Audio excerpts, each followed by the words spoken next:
Dito nga Karisbakers, nakapila na yung mga merong reservation dito sa Vikings. Kami rin is nagpa-reserve na kami, number 24 kami dito sa Vikings. Then Karisbakers, natawag na rin nga pala yung number namin dito and ganito yung itsura ng unang entrada nyo sa looban ng Vikings. Ang kinagandahan dito sa Vikings is iba't ibang luto siya. May Filipino food, Chinese food, Japanese, Mexican, Indian at iba pa, sobrang dami. Kaya nasa sa inyo na yan kung anong cuisine or mga luto ang gusto nyong tikman or kainin dito Karisbakers. Strictly no leftover since buffet siya. Ang kinagandahan, magpabalik-balik ka, okay lang hanggat kaya mong kumain dito Karisbakers. And then ang ganda nito Karisbakers kasi yung ipapakita ko mamaya sa inyo yung bandang sa may drinks area dito is ang ganda ng sunset dito kasi ang harapan nyo malaking glass and may dagat sa bandang labas Karisbakers, kaya ang ganda ng view dun mamaya ko ipapakita. Dito naman sa area na to is mga Japanese food dito Karisbakers, especially ang dami dito mga sushi dito Karisbakers.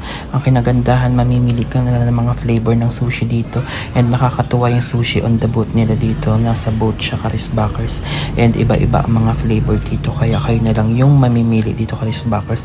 Meron din dito sushi na parang bulaklak yung design niya, sobrang cute, diba? Kompleto Karisbakers ng sushi dito Karisbakers ng flavor. Dito lang kayo makakakita niyan sa Vikings dito sa may MOA. Then Karisbakers, ipapakita ko sa inyo dito yung hilaw na isda, diba ganun yung uso sa mga Japanese. Ito ipapakita ko sa inyo Karisbakers, yung salmon nila dito. Ito yung salmon nila Karisbakers, ayan yung kulay pula na mumula-mula. Ganyan talaga yan siya Karisbakers, hilaw yung kakainin yan. Ganyan yan Karisbakers sa Japanese. Ayan, ang dami dito mga salmon Karisbakers. Bandang gawin naman dito Karisbakers, meron sila dito mga paganyan side dish. Ito yung mga side dish na bandang ilalim niya na kulay din yung kala nyo blue.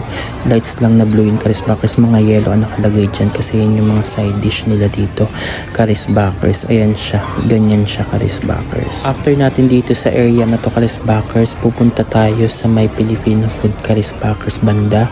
At ito na nga pala Karisbakers yung sa may mga palabok nila banda Karisbakers. Ganito siya, kayo na yung maglalagay ng mga toppings. Ipakita ko na rin yung front ng Japanese kanina.